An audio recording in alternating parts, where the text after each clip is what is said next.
Hey guys, welcome back to my channel Marus Update. இன்றைக்கி நம்ம என்ன பார்க்க போகிறோம்னா மீன் குழம்பு எப்படி செய்கிறதுன்னு சொல்லி பார்ப்போம். வாங்க வீடியோக்குள்ளே போகலாம். வீடியோக்குள்ளே போகிறதுக்கு முன்னாடி மறக்காமல் நம்ம சேனலை சப்ஸ்கிரைப் பண்ணிக்கோங்க. இன்றைக்கி நாங்கள் சங்கரா மீன் தான் வாங்கியிருக்கோம். அதை வச்சு தான் குழம்பு செய்ய போகிறோம். குழம்புக்கு தேவையான பொருட்கள் தேங்காய் சிறிதளவு, 2 தக்காளி பழம், லெமன் சைஸ் அளவு புளி, இதெல்லாமே எடுத்து வச்சுக்கலாம்.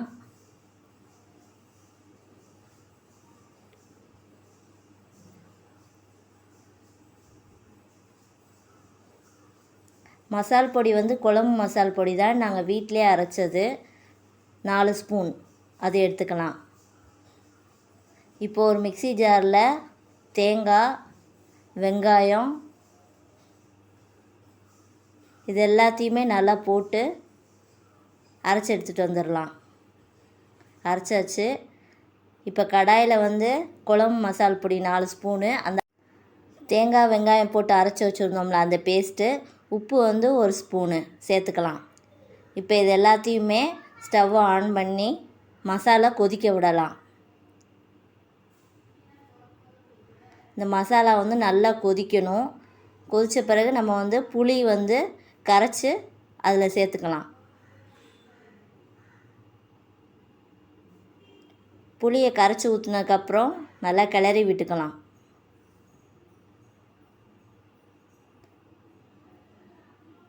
மசால் நல்லா கொதி வந்த பிறகு இப்போ நம்ம மீனை இதில் சேர்த்துக்கலாம்.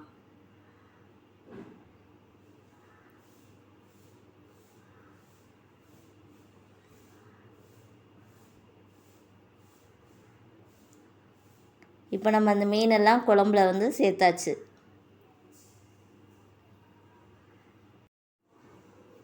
குழம்பு நல்லா கொதிக்குது.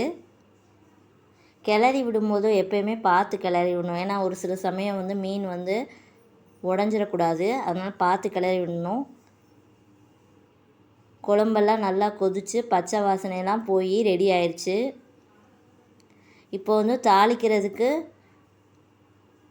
2 ஸ்பூன் எண்ணெய் சேர்த்துக்கலாம்.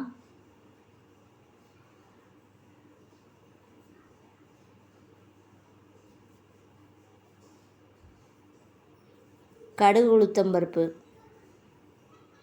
கடுகு நல்லா வெடிக்கட்டும்.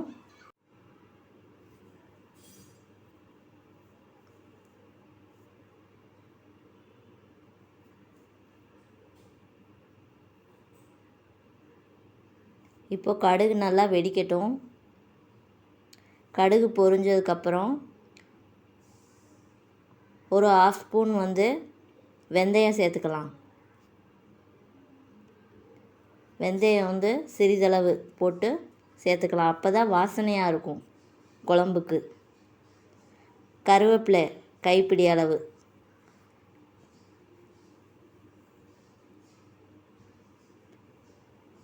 கருவேப்பிலை சேர்த்ததுக்கப்புறம் வெங்காயம், தாளிக்க தேவையான சிறிதளவு வெங்காயம் சேர்த்து நல்லா வதக்கி விட்டுக்கலாம். தக்காளி சிறிதளவு. இப்போ இது எல்லாத்தையுமே போட்டு நல்லா வதக்கி விட்டுக்கலாம். ஏன்னா இது தாளித்து குழம்புல ஊற்றினா தான் அந்த குழம்புக்கு ஒரு தனி சுவையே வரும். குழம்பும் நல்லா மணமாக இருக்கும்.